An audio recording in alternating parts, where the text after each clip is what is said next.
My name is Lydia Stone, and I learned the hard way that peace sometimes sounds like a setup. It happened on a Friday night that looked perfect, too perfect, maybe.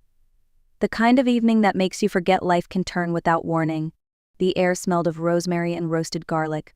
Jazz floated through the house, low and velvety, like a secret. My husband, Richard, had just signed what he called his final mountain and $8 million logistics contract that would complete the $25 million fortune he built from nothing. We'd been married for 30 years, and in that time I'd seen him fight through markets, bankruptcies, and boardroom betrayals. But that night his eyes carried something different, quiet. Relief, maybe. He sat across from me, his tie loosened, sleeves rolled to his elbows, the amber light from the chandelier softening the lines around his mouth. For once there was no phone vibrating, no talk of shipments or accounts, just us and the hum of the saxophone. When dessert arrived, a simple lemon tart he always loved, he leaned back in his chair and smiled at me in that slow, deliberate way he did when his mind was already 3 steps ahead. "Lydia," he said gently, "I need you to do something for me." I looked up. "Anything? Transfer everything to your account? All of it?" I laughed, thinking he was teasing. "All of it? You mean the joint account?" He shook his head, still smiling, but his tone stayed calm. "No, everything. The houses, the investments, the company's cash reserve. Just to be safe." The way he said it, soft, measured, made the air tilt a little. "Richard, you sound like one of those doomsday planners. What's going on?" He reached across the table, his hand warm against mine. "It's not panic, sweetheart. It's protection. Some things are shifting at work. I don't want to explain yet, not until I'm sure. You're the one person I trust to keep it steady if anything happens." That word "if" hung between us longer than the music. Richard had been cautious since his mild stroke 5 years ago, so I didn't press. I forced a smile. "All right, I'll handle it first thing tomorrow, but only because you asked so nicely." He chuckled, the sound light, familiar. "Good, and now we don't talk business again tonight. Promise?" I nodded. "Promise." We moved to the kitchen barefoot, letting the music follow us. The tile was cool beneath my feet, his hand warm at my back. We danced slowly, laughing when he stepped on my toes. The years fell away in that moment. Just 2 people who had once built a dream from nothing. Later, as I washed the dishes, I caught him watching me. His eyes were soft, almost memorizing. "What?" I asked, smiling. He shook his head. "Nothing. You've always been the safe one." At the time, I thought he meant careful. I didn't know he meant guardian. If I had, I might have danced longer. The next morning felt ordinary, almost too calm. Sunlight poured through the kitchen windows, bouncing off the marble counter where 2 half-empty wine glasses still stood from the night before. Richard left early, kissing my forehead before grabbing his keys. "Don't forget to rest today," he said with that soft authority I used to tease him about. I smiled. "You say that like you'll actually come home before dark." He grinned. "This time I will." He didn't. By mid-morning I had finished the transfers, every document, every digital signature, every confirmation sent to the bank. The process felt strangely impersonal, as though I was moving puzzle pieces in a game I didn't fully understand. When it was done, I texted Richard a photo of the completed transfer receipt with a small heart emoji. He replied with a thumbs up and wrote, "Perfect, see you tonight." That message would become the last normal thing he ever said to me. Sunday evening came with an eerie quiet. I set the table for 2 out of habit, lighting the candle he liked, the one that smelled faintly of cedar and tobacco. By 8 o'clock, the food had gone cold. I snapped a picture of his empty plate and texted, "I'm eating your share." He answered minutes later, still at the office, "Save me some pie." I smiled at the screen, not knowing I'd read that line again and again like a prayer. When the phone rang at 9:17 p.m., I expected it to be him. Instead, a calm voice said, "Mrs. Stone, this is County General Hospital. Your husband has been brought in. You should come quickly." The words didn't land at first. The coffee mug slipped from my hand, shattering against the tile. It's strange how peace can vanish in a sentence. The drive blurred into rain, red lights, and half-formed prayers.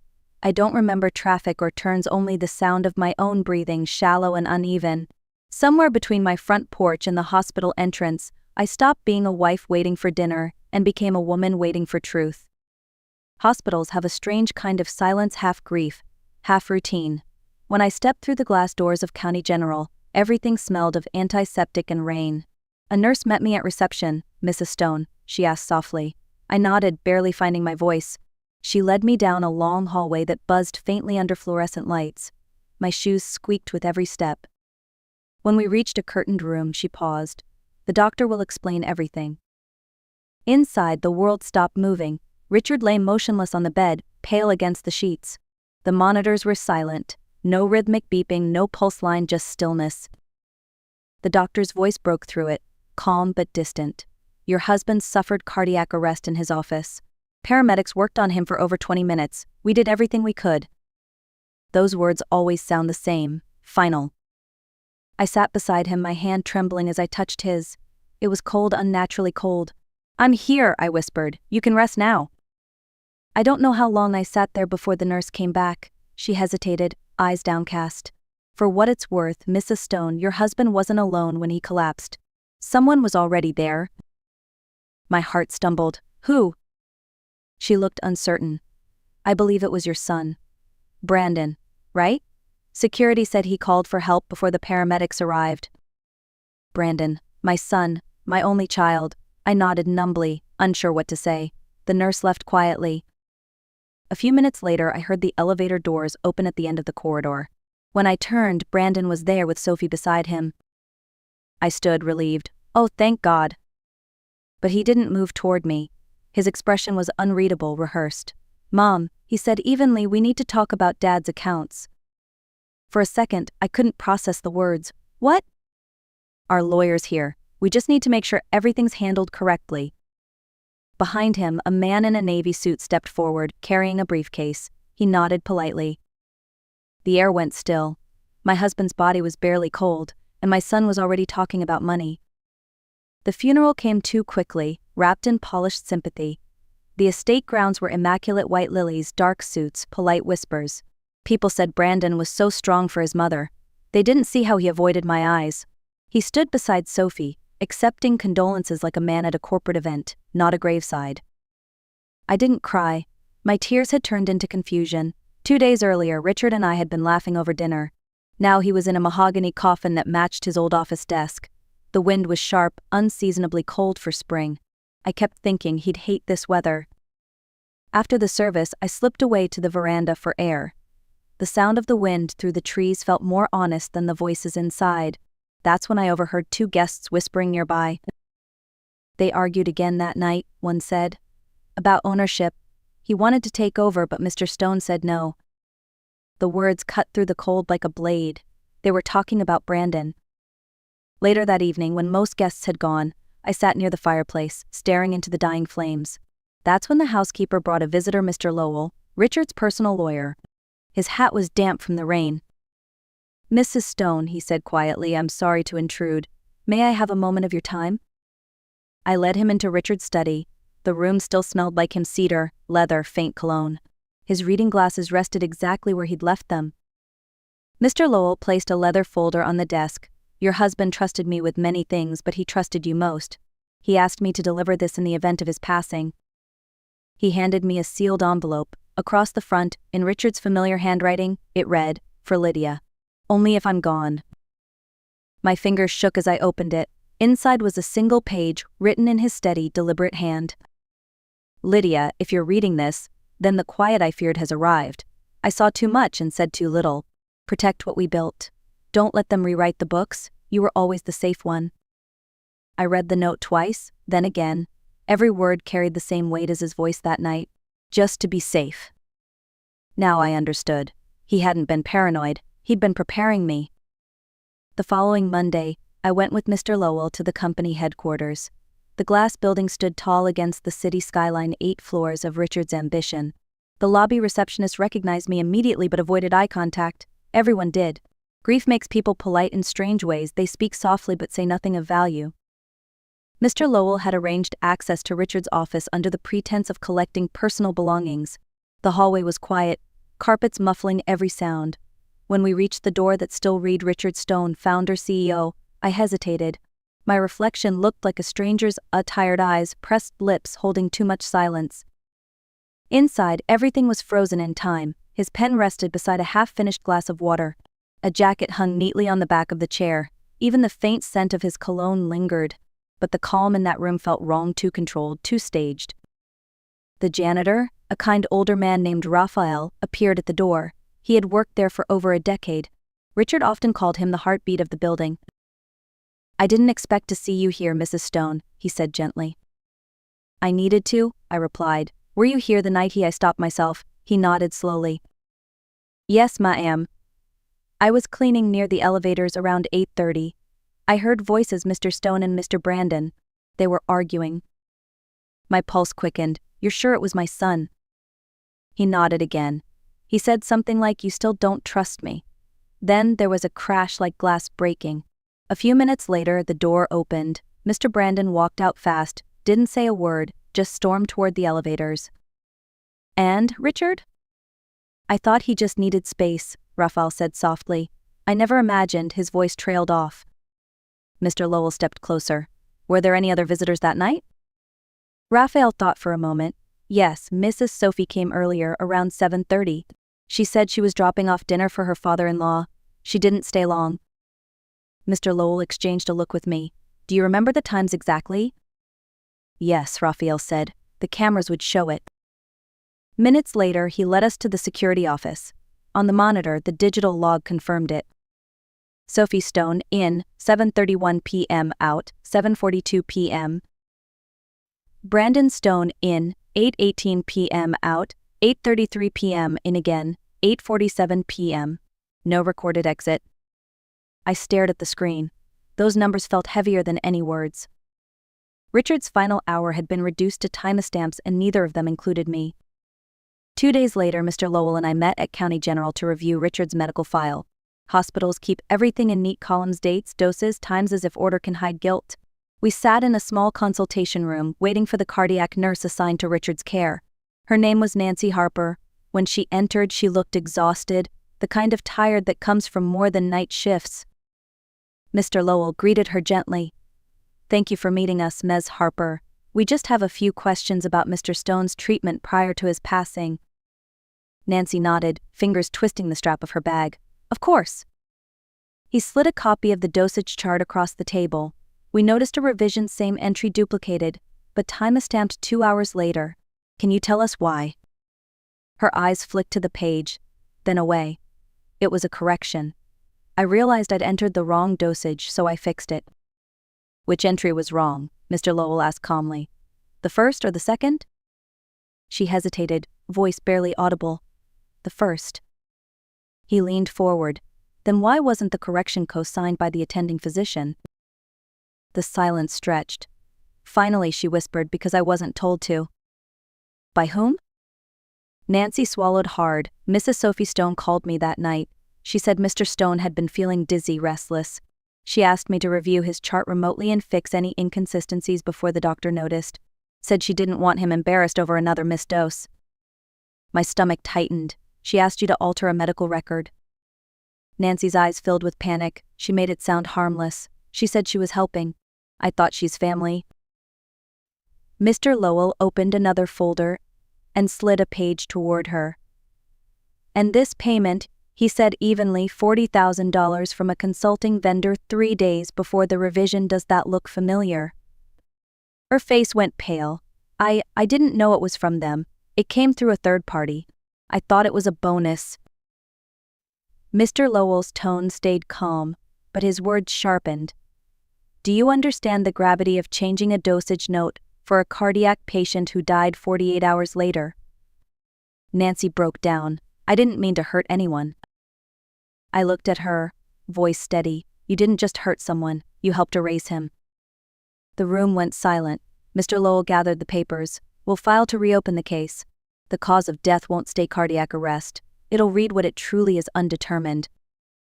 A week later, the courthouse smelled like paper and tension. This wasn't a criminal hearing yet. It was a civil motion, Brandon's request to freeze the estate until questions of intent were resolved. To the court, it was procedure. To me, it was betrayal dressed in a suit. I sat beside Mr. Lowell, hands folded to keep them from shaking.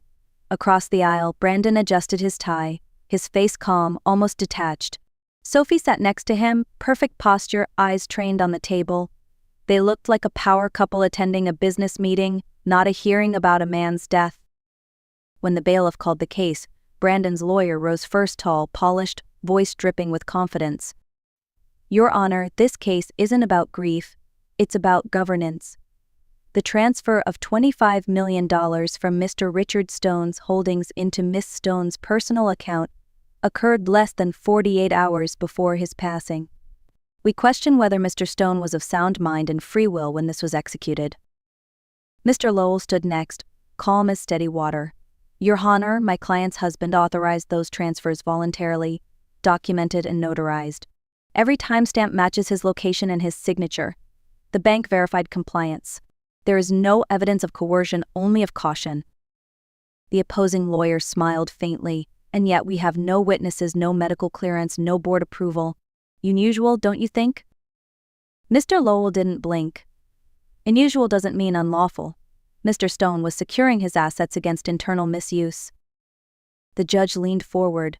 "You're suggesting the deceased had reason to fear mismanagement?" "I'm suggesting he was right to," Mr. Lowell said evenly, "because within 12 hours of his death, his son, Mr. Brandon Stone, filed to seize control of those same accounts." A murmur rippled through the courtroom. Brandon's jaw tightened. Sophie shifted in her seat. When it was my turn to speak, I rose slowly. "Your Honor," I said, keeping my voice steady, "my husband didn't move that money to control it.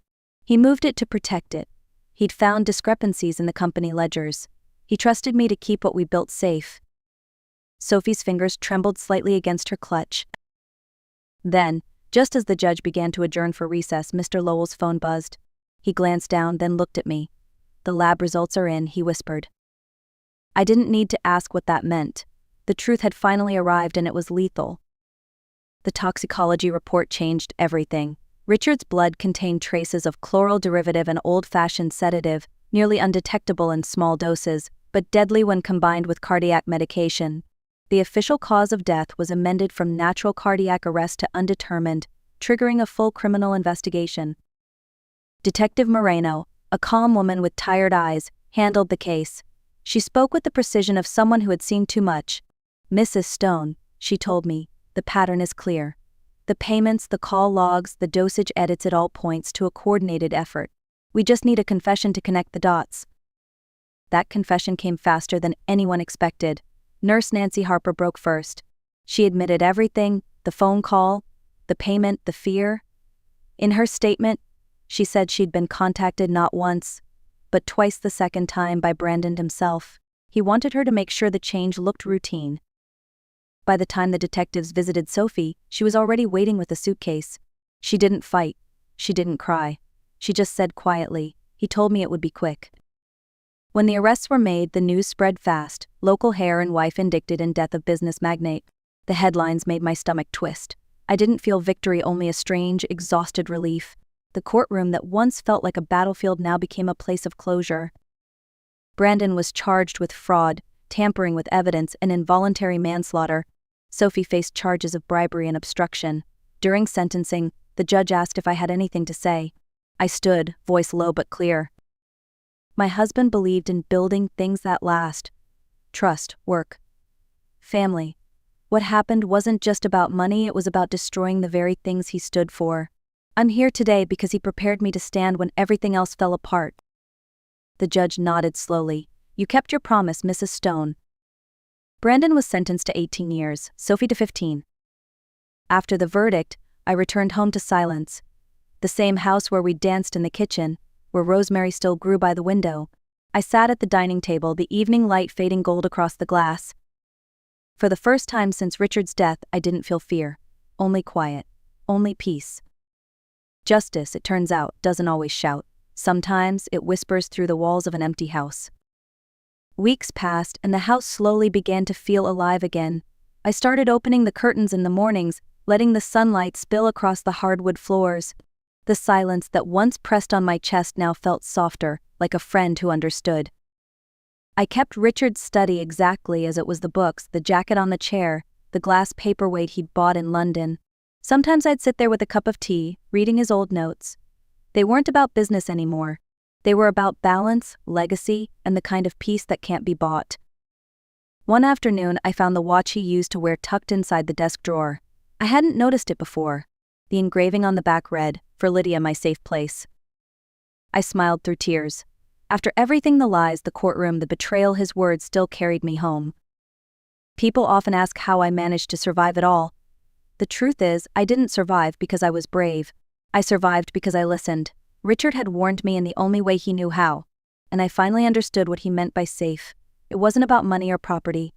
It was about trust, about knowing when to stand your ground, even when your own family tries to move it beneath your feet.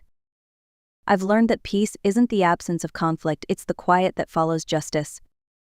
Before I end my story, let me say this: if you've ever had to protect what's yours, or stand alone when the people closest to you turned away, you're not weak, you're simply awake. Tell me where you're watching from, and if my story reminds you of someone you love, like, share, and subscribe to The Art of Revenge. Because sometimes, justice doesn't roar, it breathes in silence, waiting for someone brave enough to hear it.